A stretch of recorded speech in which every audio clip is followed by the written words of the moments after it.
오늘 주신 하나님의 말씀 창세기 13장 14절에서 18절까지입니다. 하나님의 말씀을 다 함께 봉독하겠습니다. 롯이 아브라함을 떠난 후에 여호와께서 아브라함에게 이르시되 너는 눈을 들어 너 있는 곳에서 북쪽과 남쪽 그리고 동쪽과 서쪽을 바라보라. 보이는 땅을 내가 너와 내 자손에게 주리니 영원히 이르리라. 내가 내 자손이 땅의 티끌 같게 하리니 사람이 땅의 티끌을 능히 셀 수 있을진데 내 자손도 세리라. 너는 일어나 그 땅을 종과 횡으로 두루 다녀보라. 내가 그것을 내게 주리라. 이에 아브라함이 장막을 옮겨 헤브론에 있는 마므레 상수리 수풀에 이르러 거주하며 거기서 여호와를 위하여 제단을 쌓았더라. 아멘. 지난 주간에 항상 기뻐하기였는데 잘 해보셨습니까? 네, 1번 아침에 일어나자마자 주님께 감사하기. 어렵지 않으셨죠? 2번 씻을 때 거울 보고 10초 이상 웃기. 네, 3번 새벽 예배 드리고 신앙일기 말씀 쓰기. 네, 4번 하루 종일 300번 이상 웃기. 마지막 5번째 잠들기 전 감사기도 하기. 네, 난 쉬웠다. 난 어려웠다. 네, 저 경험으로는 1, 2, 3, 5번은 할만했습니다. 4번 하루에 300번 이상 어린아이처럼 웃기가 좀 어려웠죠. 예, 왜? 우리가 어린아이가 아니니까. 예. 그렇지만 어린아이처럼 웃으려고 하면 또 비슷하게 됩니다. 우리가 신앙생활을 하는데 말 그대로 신앙생활입니다. 그렇죠? 마음으로 믿고 입으로 시인하여 구원을 얻었지만 삶에서 생활을 해야 되는 것이 신앙생활입니다. 그렇게 생활이 되어져야 내 자신도 내가 예수 믿는 사람이로구나 알게 됩니다.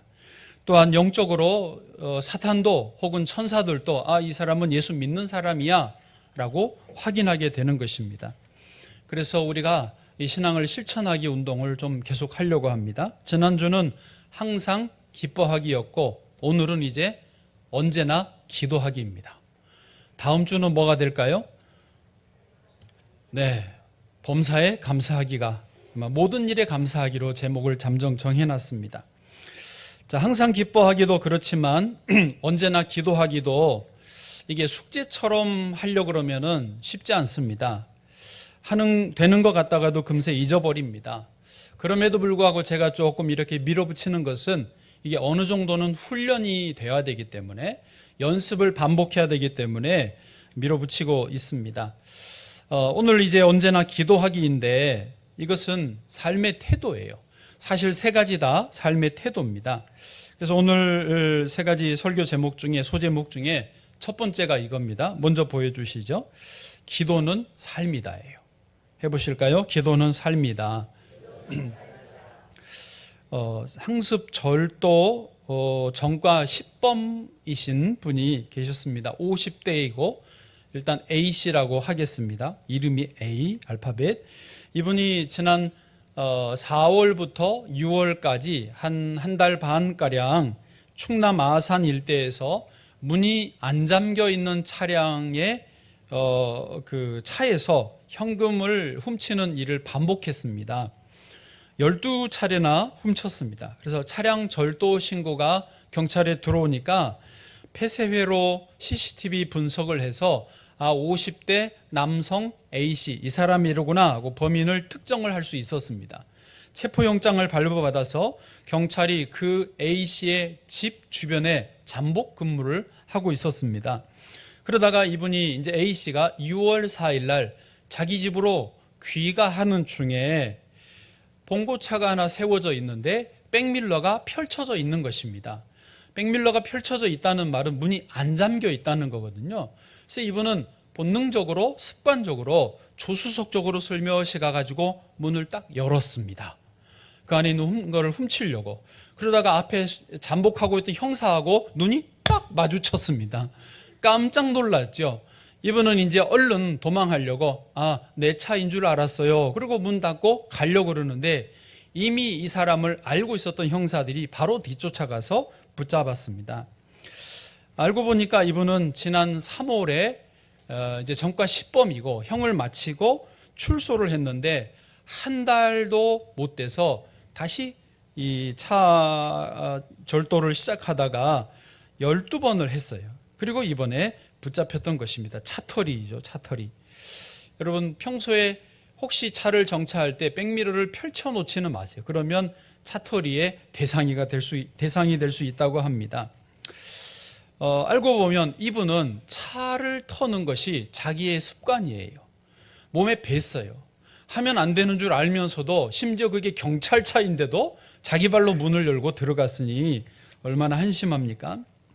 그분에게는 차터리가 삶이었던 것입니다. 우리 그리스도인에게는 기도가 삶이 되어야 될 줄로 믿습니다. 그리스도인이란 어떤 사람입니까? 예수 그리스도를 믿는 사람, 그리고 예수 그리스도의 말씀과 행동을 따라 사는 사람이 그리스도인입니다. 그러니까 내가 세상을 따라가면 기도의 삶이 정말 어렵습니다. 그러나 내가 그리스도인으로 예수님을 따라가면 기도하는 삶이 어느새 자연스럽게 되는 것입니다. 예수님이 실제로 그러셨습니다. 2000년 전 팔레스타인 아직 동이 트지 않은 어느 새벽에 예수님의 12 제자들은 곤히 자고 있었습니다. 그도 그럴 것이 바로 전날 수많은 사람들이 몰려왔기 때문에 제자들은 그들을 예수님께로 안내하고 같이 기도해주고 병 고쳐주고 귀신 쫓아내주고 챙기느라고 심신이 지쳤습니다. 그래서 그 다음날 단잠을 자고 있었던 것이죠. 그러나 그때 예수님은 이미 잠에서 깨어서 이불을 개고 계셨습니다. 아직 어둑한 새벽에 예수님은 마을을 좀 빠져나가서 한적한 곳에 이르셨습니다. 그리고 거기서 기도를 하셨습니다. 여러분 장면이 너무 멋지지 않습니까? 아름답지 않습니까? 제자들이 예수님과 함께 보낸 3년 동안은 늘 이런 예수님의 모습을 보았습니다. 예수님은 이 땅에 오신 하나님의 아들이십니다. 그럼에도 예수님은 기도 없이는 하루를 시작하지 않으셨습니다. 기도는 예수님의 깊이 자리 잡힌 생활 습관이었던 것입니다. 성경에 보면 예수님은 심한 통곡과 눈물로 기도하셨다라고 기록합니다. 히브리서 5장 7절을 한번 같이 읽어보시죠. 시작. 그는 육체에 계실 때 자기를 죽음에서 능히 구원하실 이에게 심한 통곡과 눈물로 간구와 소원을 올렸고 그의 경건하심으로 말미암아 들으심을 얻었느니라. 아멘. 예수님은 다시 반복합니다. 심한 통곡과 눈물로 간구와 소원을 올렸습니다. 그리고 예수님의 그 경건하심 때문에 늘 응답을 얻었다라고 성경은 기록해주고 있습니다. 그렇습니다. 예수님은 날마다 기도를 통해서 하늘 아버지의 뜻을 깨닫고 일들을 결정하셨습니다. 날마다 기도를 통해서 귀신을 쫓아내셨고 병자들을 고치셨습니다. 날마다 기도를 통해서 역경을 이기시고 하늘 아버지의 뜻을 다 이루었다라고 하실 수 있었습니다. 여러분 지금 이 이야기는 다른 분의 이야기가 아닙니다. 이제 예수 믿고 교회 열심히 다니는 권사님, 집사님의 이야기가 아니고 이분은 믿음의 주님이신 예수님 당신의 이야기입니다. 그러니까 예수님 당신이 이렇게 기도로 사셨다면 예수님을 따르는 저와 여러분도 당연히 기도로 살아야 되지 않겠습니까? 사탄은요, 우리가 모여서 찬양하고 말씀 듣고 기도하는 것을 대단히 싫어합니다. 우리가 기도하면 산을 옮길 만한 역사들이 나타납니다. 기도하면 하나님 보좌를 움직일 수 있습니다. 그렇기 때문에 사단은, 원수는 우리가 기도할 때 긴장합니다. 벌벌 떨고 어떻게든지 기도하지 못하게 방해를 하는 것입니다. 로마서 10장 13절에 누구든지 주의 이름을 부르는 자는 구원을 받으리라. 아멘. 이 말씀이 그냥 예수를 믿습니다. 아멘 하고 구원받는 것으로 끝나는 게 아니라 이 말씀은요, 주여라고 이름을 부르면 그게 기도가 되고 주여라고 부를 때 이미 기도에 응답을 받는다라는 의미까지 다 포함하는 것입니다. 우리가 주의 이름을 부르면 이 땅의 복과 하늘의 모든 복을 받아 누릴 수 있게 되어지는 것입니다. 사단의 왕국이 무너지고 하나님의 나라가 세워지는 것입니다. 그러므로 기도하는 사람은 이 세계를 움직이고 하나님과 동행하는 사람이 되는 것입니다. 오스왈드 챔버스라고 하는 분이 이렇게 말합니다. 몸은 연약하나 하나님께 순종하고 성령과 더불어 사는 성자의 기도는 사탄을 공포에 떨게 한다. 어둠의 권세는 기도 앞에서 마비된다. 겸손히 기도하는 성자 앞에서 사탄은 무력해진다. 때문에 사탄은 당연히 우리로 하여금 분주한 일에 마음을 빼앗겨 기도를 잊게 만든다. 여러분, 예수님을 안 믿는 선생님들이 있고 학생들도 대부분 예수님을 안 믿는 그런 공립학교, 일반 학교에서 기도하지 마. 왜 그렇게 기도하려고 해? 미국 같은 곳은 기도를 아예 법으로 금지를 해버렸습니다. 통탄할 일인데 그럴 수도 있겠다 싶습니다. 그러나 하나님의 백성들이 모인 교회에서, 주님의 교회에서 기도하지 않는 것은 이상한 일 아닙니까? 누가 금지하지도 않았는데 기도하지 않는다, 기도하지 않는 교회, 기도하지 않는 성도, 이상하지 않습니까? 그런 모습을 보고 천사는 눈물을 흘립니다. 그런 모습을 보고 하나님은 안타까워하십니다. 초대교회는 기도에 전념했습니다. 사도행전 2장 42절입니다. 같이 읽죠. 시작. 그들이 사도의 가르침을 받아 서로 교제하고 떡을 떼며 오로지 기도하기를 힘쓰니라. 아멘. 교회는요, 기도하는 곳입니다. 내 집은 만민이 기도하는 집이라 하셨습니다. 초대교회, 처음 교회들은요, 오로지 기도하기에 힘썼습니다. 여러분, 어디에 힘쓰십니까? 무엇에 힘쓰십니까, 요즘? 성도는, 교회는 기도에 힘써야 합니다. 심지어 베드로 사도가 붙잡혀서 내일 사형이 결정됐습니다. 그 전날 밤까지 성도들은 베드로의 석방을 위해서 간절히 기도했다라고 했습니다.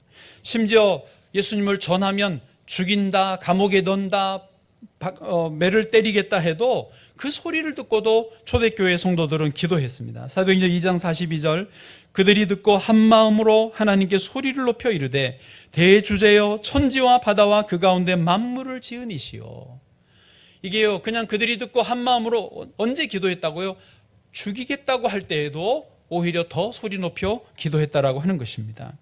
하나님은 이렇게 한마음으로 기도하는 성도들에게 성령을 부어주시고 능력을 더하여 주시고 교회는 부흥하고 병자는 낫게 되고 귀신은 떠나가고 하나님 나라가 이루어지게 하셨던 것입니다. 예수님도 제자들에게 당부하셨어요. 항상 기도하고 낙심하지 말아라. 항상 기도해라. 낙심하지 말아라. 여러분, 늘 이 말씀을 제가 강조하죠. 기도하든지 낙심해 있든지 둘 중 하나이지 중간은 없습니다. 여러분이 지금 기도하고 계신다면 낙심하지 않으신 것이고 지금 기도하지 않고 계신다면 낙심해 있는 상태입니다. 겉으로는 멀쩡해 보여도 영적으로는 포기한 상태, 낙심한 상태인 것입니다. 그러므로 항상 기도하시기를 주의 이름으로 축복합니다. 제자들이 예수님을 보면서 주님, 우리에게도 설교하는 법을 가르쳐 주세요라고 요청한 일이 없습니다. 주님, 우리에게 기도를 가르쳐 주세요라고 요청을 했습니다. 왜냐? 제자들이 옆에서 볼 때 예수님의 사역의 비결, 예수님의 능력의 비결은 기도에 있다는 것을 보았기 때문인 것입니다. 여러분, 늘 기도하는 저와 여러분 되기를 바랍니다. 두 번째로 성령으로 기도하라입니다. 언제나 기도하려면, 그리고 기도가 삶이 되려면 성령을 따라 기도를 하려고 해야 됩니다. 제 이야기를 좀 하겠습니다. 제가 일이 많아졌어요. 투잡스를 하고 있습니다. 할렐루야. 얼마나 삶이 바쁜지, 또 지루할 틈이 없습니다. 그래서 조금 피곤합니다. 심지어 오늘 새벽에 자다가 꿈을 꿨는데 어디서 설교를 하는데 지쳤어요. 너무 힘이 들어서, 여러분 그런 느낌 있죠? 너무 피곤하면 뱃속에서 뭐가 잡아 당기는 거, 이렇게 막 당기더라고, 꿈에서. 그리고 정해진 시간이 60분이었던데 제가 한 40분쯤 하다가 더 이상 못하겠다고 중단을 했어요. 꿈에.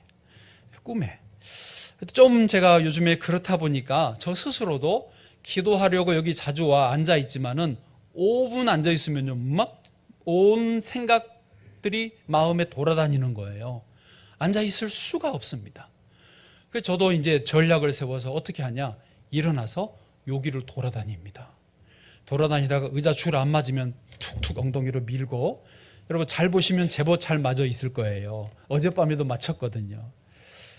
그리고 또 앉아서 10분 기도하면 10분을 또 지나기가 힘듭니다. 그리고 일어나 집에 가버리면 저만 손해니까 저 문을 열고 나가는 거예요. 교회 한 바퀴 돌고 또 계속 기도하면서 생각을 잡다한 생각을 치우고 성령님 나를 인도해 주세요. 성령님 내 기도를 이끌어 주세요.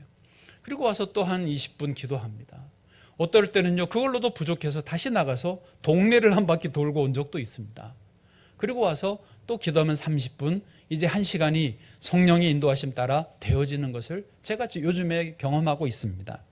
다시 말해서 성령으로 기도하지 않으면 10분, 20분 견디기 힘듭니다. 여러분 해보시면 알지 않습니까?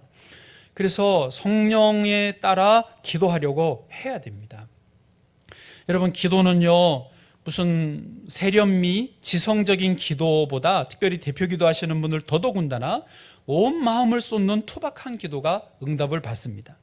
순수하게 어린아이처럼 성령 안에서 드려지는 열정의 기도, 믿음의 기도가 하나님을 더 설득하고 불가능을 가능으로 바꾸게 되는 것입니다. 그래서 우리 서경인 권사님 기도 오늘 어린아이처럼 소녀처럼 너무너무 잘해 주셨습니다. 기도할 때에 내 입술에 그냥 습관으로 붙어있는 말은 차라리 안 하는 게 낫습니다. 의미 없는 반복 필요 없습니다. 하나님 그 기도보다는 어린아이처럼 그냥 순박한 다듬어지지 않는 있는 그대로의 날것의 표현을 훨씬 더 좋아하십니다.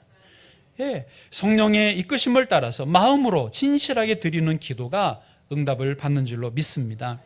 찰스 핀이라고 하는 유명한 부흥사는 이렇게 말합니다. 사람들이 왜 복음을 전하는 일에는 성령의 능력을 강조하는데 기도하는 일에는 성령의 능력을 강조하지 않느냐. 성령의 인도를 받지 않고는 제대로 기도할 수 없다라고 강조를 했습니다. 사도 바울도 역시 성령이 기도를 인도해 주신다라고 강조합니다. 로마서 8장 26절입니다. 같이요. 이와 같이 성령도 우리의 연약함을 도우시나니 우리는 마땅히 기도할 바를 알지 못하나 오직 성령이 말할 수 없는 탄식으로 우리를 위하여 친히 간구하시느니라. 아멘. 그렇습니다. 여러분 기도하실 때 성령님과 함께 하지 않으면 기도가 안 됩니다. 해보시면 알아요. 기도가 어렵다라고 느껴지시는 거는 자꾸 내가 하려고 하고 뭔가 율법적인 뭔가 해야 되는 책임, 숙제처럼 하시기 때문에 그렇습니다. 마음을 내려놓고 그냥 주님과 데이트하듯이 성령님 안에서 주 앞에 앉아 있으려고 해보시면 조금씩 편안해지고 그 기도가 깊어지고 넓어지고 우주를 경영하시는 하나님과 동역하게 되실 줄로 믿습니다. 성령님을 따라 기도하려고 앉아 있으면요, 성령님은 하나님의 권능을 우리에게 보여주시고 동시에 나의 무능력함을 보여주십니다. 이것을 볼 수 있다면 놀라운 은혜입니다. 또 성령님은 우리가 기도할 때 내가 얼마나 약한 체질인지, 유혹에 약하고 시험에 약하고 욕심이 어디에 많은지 깨닫게 해주십니다. 또 기도하면 성령님은 내 주변 사람에 대해서 그분이 그런 아픔이 있구나, 그런 어려움이 있구나 보여지게 해주십니다.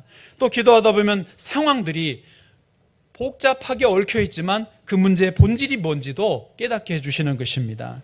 성령님은 또 기도하면서 우리를 하나님 보좌 앞으로 인도해 주셔서 하나님 앞에 엎드려 찬양하고 기도할 수 있는 특권을 더하여 주시는 줄로 믿습니다. 또 성령님은 영원한 가치, 최우선순위를 우리에게 주셔서 내 삶의 여러 가지들 중에 가장 중요한 것, 그다음 질서를 잡아주시는 분이십니다. 더 나아가서 성령님은 우리에게 영적인 마음을 주셔서 하나님을 만나는 시간이 이렇게 귀하구나, 내가 기도로 살아야 되겠다, 기도의 시간을 더 늘려야 되겠다, 그런 감동으로 인도해 주시는 줄로 믿습니다. 이렇게 기도하면요, 예수님이 분명히 약속하십니다. 산을 움직인다는 거예요. 할렐루야.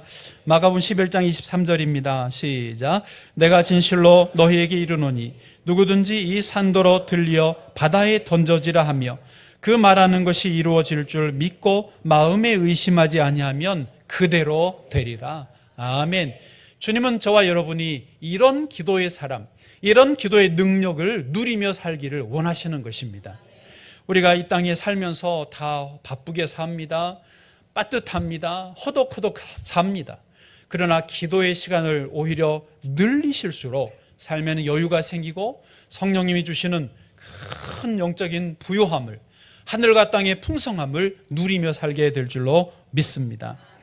마지막으로 세 번째입니다. 꿈과 비전을 품고 기도하라는 것입니다. 아브라함과 조카 롯은 가축들이 점점 많아졌습니다. 이제야 본문인데요. 목초지가 부족해서 서로 분리될 수밖에 없었습니다. 그래서 아브라함이 선택권을 조카 롯에게 먼저 주잖아요. 롯은 선뜻 기도하지도 않고 저 비옥한 평야가 있는 동쪽을 향해서 떠나버립니다. 그러나 롯은 금세 눈에 보이는 것이 전부가 아니라는 것을 깨닫습니다. 큰 어려움을 겪습니다. 어쨌든 아브라함은요, 그렇게 롯이 떠난 직후에 하나님 앞에 엎드려 기도하게 됩니다. 오늘 본문 14절입니다. 14절 이제 본문이죠. 시작. 롯이 아브라함을 떠난 후에 여호와께서 아브라함에게 이르시되 너는 눈을 들어 너 있는 곳에서 북쪽과 남쪽 그리고 동쪽과 서쪽을 바라보라. 아멘. 롯이 아브라함을 떠난 후에 아주 짧은 표현 속에 많은 내용이 포함되어 있습니다. 여러분, 인간적으로 아브라함은 조카 롯에게 지금 서운한 마음이 생겼습니다. 아쉬운 마음, 허전한 마음이 생겼습니다. 사실 아브라함이 하란을 떠날 때부터 조카 롯, 형님의 아들을 데리고 다녔습니다. 그리고 가나안 땅에서 기근이 와서 애굽으로 피난 갈 때도 롯을 데리고 갔습니다. 다시 가나안으로 돌아올 때도 롯이 함께 했습니다. 언제나 롯이 이 외로운 방랑자 길에 동역자처럼 친구처럼 조카가 같이 있었는데 이제 많아져서 너가 갈래? 그랬더니 냉큼하고 좋은 쪽 찾아서 떠나버렸습니다. 인간적으로 배신감에 좀 힘들었습니다. 자, 그렇게 힘들 때에 아브라함이 뭐 했겠습니까? 롯이 아브라함을 떠난 후에 아브라함은 거기에 다 기록되지 않았지만 하나님께 기도를 했던 것이죠. 그리고 기도했더니 14절을 마저 보면 여호와께서 아브라함에게 오셨습니다. 그리고 이렇게 꿈과 비전을 보여주시네요. 뭐라고 하시나요? 너는 눈을 들어라. 너 있는 곳에서 북쪽, 남쪽, 동쪽, 서쪽을 바라보라고 하신 것입니다. 우리식으로 말하면 꿈과 비전을 주신 것입니다. 여러분, 늘 그렇지만요, 하나님은 우리가 어려울 때 기도하게 하시고 그 어려움 속에 기도하면 오셔서 응답해 주시지만 단순히 그 문제만 해결해 주시고 끝나는 분이 아니라 오히려 그 문제를 포함하여 훨씬 더 놀라운, 더 크고 광대한 선물을 주시는 줄로 믿습니다. 아멘. 여러분, 그래서 하나님은요, 우리를 사랑하시기 때문에 어려움을 주십니다. 사랑하시기 때문에 배신도 당하게 하시고요, 사랑하시기 때문에 문제나 고난과 질병을 주시는 것입니다. 중요한 것은 우리가 그런 어려움을 만날 때 기도하는 것이죠. 주님을 바라보는 것입니다. 할렐루야. 그럴 때 주님은 찾아오셔서 은혜도 주시지만 꿈과 비전을 주신다는 것입니다. 다윗도 역시 그랬습니다. 다윗이 사울을 피해서 동굴 속에 숨어 있을 때 그런 비슷한 일을 겪었어요. 시편 57편을 보면 부제가 이렇게 되어 있습니다. 이 시편은 언제 지었냐? 다윗의 믹담시, 인도자를 따라 알다스엣에 맞춘 노래. 알다스엣이 뭐냐고요? 저도 몰라요. 그런데 그 다음이 중요합니다. 다윗이 사울을 피하여 굴에 있던 때에, 생각해 보십시오. 지금 굴 속에 다윗이 숨어 있습니다. 이런 세월을 다윗이 10몇 년을 했습니다. 광야에서 지내고 굴에서 캄캄한 데서, 축축한 데서 지내면서도 사실 마음 편하게 잠을 못 잤습니다. 언제 어디서 사울이 보낸 자객이 자기를 죽이러 올지 몰랐기 때문입니다. 항상 머리맡에는 칼을 두고 혹은 품에 칼을 품고 잠에 들어야 됐습니다. 거의 선잠을 자는 것이죠. 이렇게 다윗이 사울을 피하여 굴에 숨어 있을 때 이 시편을 지었습니다. 1절을 보시면 이렇게 되어 있죠. 하나님이여 내게 은혜를 베푸소서. 내게 은혜를 베푸소서. 이때는 거의 울듯이 지었을 겁니다. 내 영혼이 주께로 피하되 주의 날개 그늘 아래에서 이 재앙들이 지나기까지 피하리이다. 아주 서러운, 아주 괴로운 고통 속에 이 시편을 시작하고 있습니다. 그러다가 다 읽기 시간이 어려우니까 7절로 건너가면 마음이 점점 좋아집니다. 하나님이여 내 마음이 확정되었고 내 마음이 확정되어 싸우니 내가 노래하고 내가 찬송하리이다. 분위기가 확 바뀌어졌죠. 그러다 더 나가서 9절에 가면요, 놀라운 고백을 합니다. 주여 내가 만민 중에서 주께 감사하며 문나라 중에서 주를 찬송하리이다. 여러분, 요 9절까지 왔을 때 다윗이 자세가 어땠을까요? 저는 안 봤지만 그런 상상을 합니다. 다윗이 두 팔을 벌리고, 왜? 내가 만민 중에서 주께 감사하며, 자동 아니에요? 오토매틱으로 내가 만민 중에서 주께 감사하며, 내가 동굴 속에서 주께 감사하며 그러면 이랬을 것 같지만, 동굴 안에 있지만 영의 마음 자세는 만민으로 나가니까 내가 만민 중에서 주께 감사하며 먼 나라 중에서 주를 찬송하리이다. 지금 동굴 속에 있는데, 어려움 속에 있는데 꿈을 꾸고 비전을 보았던 거예요. 할렐루야. 그리고 우리가 아시는 것처럼 다윗은 이 동굴의 시대, 광야의 시대를 지내고 왕이 되었고, 나중에 온 나라 모든 열방 앞에서 정말로 두 팔을 벌려 하나님을 찬양하게 되었던 것입니다. 사단은 기도를 멈추게 하기 위해서 꿈과 비전을 상실하게 만듭니다. 여러분, 사람들은 하나님 앞에서 우리는 다 꿈이 있고 비전이 있습니다. 주님이 보여주셨습니다. 그런데 사단에게 속는 거예요.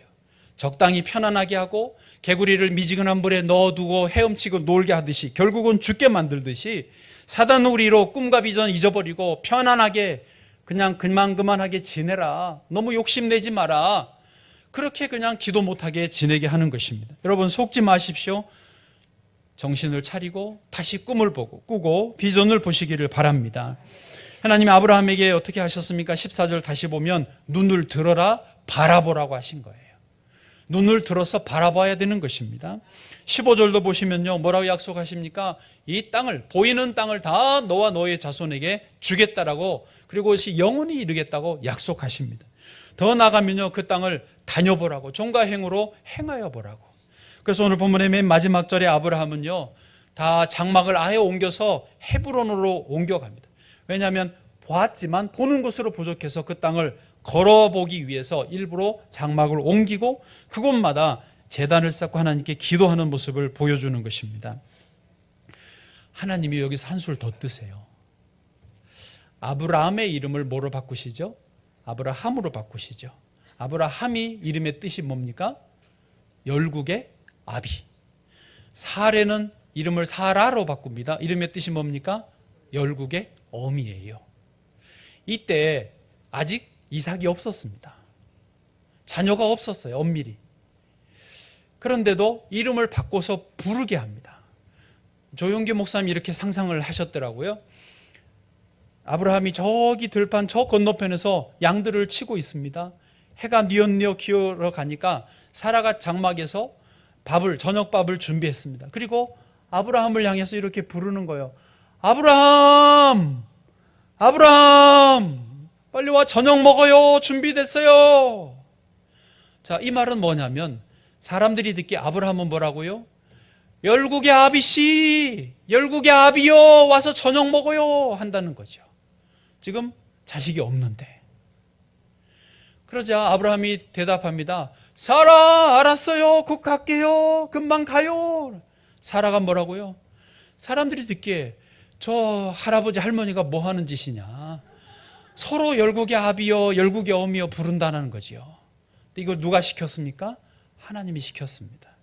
너에게 꿈과 비전을 보여준 대로 그냥 바라만 보지 말고 걸어만 다니지 말고 입으로 말하고 선포하라는 거죠. 결국은 그 말하고 선포한 대로 그 꿈과 비전은 이루어졌습니다. 유대인들, 아브라함이 우선 육체의 후손들도 많았지만 이제 믿음의 조상 아브라함을 따라가는 저와 여러분도 다 아브라함의 후손들입니다. 믿음의 후손들입니다. 셀 수 없이 많습니다.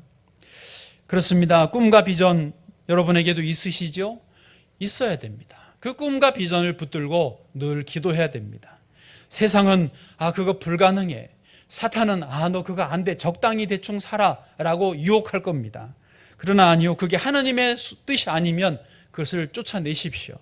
그리고 하나님이 나에게 뭘 원하시는가 붙잡고 기도를 계속하셔야 됩니다.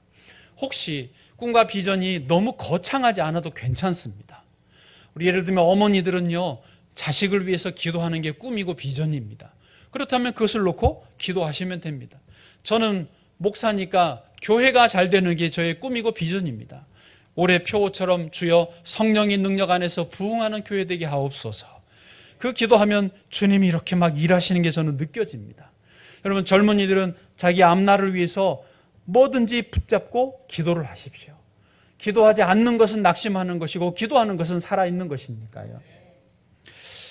에베소서 6장 18절 말씀 시작. 모든 기도와 간구를 하되 항상 성령 안에서 기도하고 이를 위하여 깨어 구하기를 항상 힘쓰며 여러 성도를 위하여 구하라. 아멘. 자, 이제 지난주 언제나 항상 기뻐하기에 이어서 오늘 언제나 기도하기를 좀 해보겠습니다. 실천상으로 4가지 좀 드리겠습니다. 첫째, 매일 아침 깨어날 때 성령님과 인사하기. 여러분, 성령님은 이미 예수 믿는 저와 여러분과 함께 계십니다. 아멘이시죠? 성령이 옆에 계시는데 인사를 안 하면 이상하잖아요. 여러분, 같이 사는 가족이 아침에 일어나서 뭐라고 하세요? 잘 잤어요? 잘 잤어? 인사하잖아요. 그 뜻이 성령님께 성령님 굿모닝입니다. 안녕하세요. 오늘도 함께 해주세요. 이렇게 성령님께 아침에 일어나자마자 인사하기입니다. 두 번째, 하루 3번 꿈과 비전을 바라보기. 바라봄의 법칙 굉장히 중요한 거 아시죠? 나의 꿈과 비전을 필요하면 그림으로 그려놓으세요. 말로 써놓으셔도 되고요. 사진을 찍어 놓으셔도 됩니다. 나는 뭐 굳이 그렇지 않아도 늘 바라볼 수 있습니다. 영적으로. 그러면 괜찮습니다. 그러나 뭐가 있으면 더 도움이 될 거예요. 하루 3번씩 아침, 점심, 저녁 바라보기입니다. 세 번째, 하루 3번 입술로 꿈과 비전을 어떻게 하기? 선포하기. 아까 아브라함, 사라, 하나님이 그 방법을 가르쳐 주시듯이 우리도 그 말을 해야 되는 거예요. 저 같으면 성령의 능력으로 명성비전교회 부흥하게 하옵소서. 성령의 능력 안에서 부흥하는 명성비전교회 써붙여 놓고 늘 바라봐. 저는 사실 여기 앉아서 늘 기도하니까 이게 보여요. 참 좋아요. 여러분도 그렇게 써놓으십시오. 그리고 말하십시오. 마지막 4번째입니다. 하루 30분 은혜의 보좌 앞에 앉아있기. 기도하기라고 하지 않고 앉아있자라고 했습니다. 앉아서 말씀도 보고 생각도 정리하고 주님 앞에 앉아있는 자체가 중요합니다. 기도 그러면 이게 뭔가 율법적으로 뭔가 해야 된다 그런 부담감이 있으신데 그러지 마세요. 기도는 그렇게 하지 않는 게 좋습니다. 기도는 주님과 함께 있는 거예요. 주님과 교제하고 대화하고 어떨 땐 듣고 어떨 땐 막 엉엉 울기도 하고 어떨 때는 감정을 교유하는 그런 시간들입니다. 그래서 그냥 주님 앞에 앉아 있는 거예요. 이렇게 4가지만 이번 주는 하겠습니다. 쉽죠? 하실만 하지요? 입을 꼭 다물고 못할까 봐 안전장치를 만드시는 거예요. 자, 해보세요. 할 수 있다. 할 수 있다. 나는 기도의 사람이 되겠다. 예수님처럼 기도로 살겠습니다. 기도로 승리하겠습니다. 할렐루야. 아멘.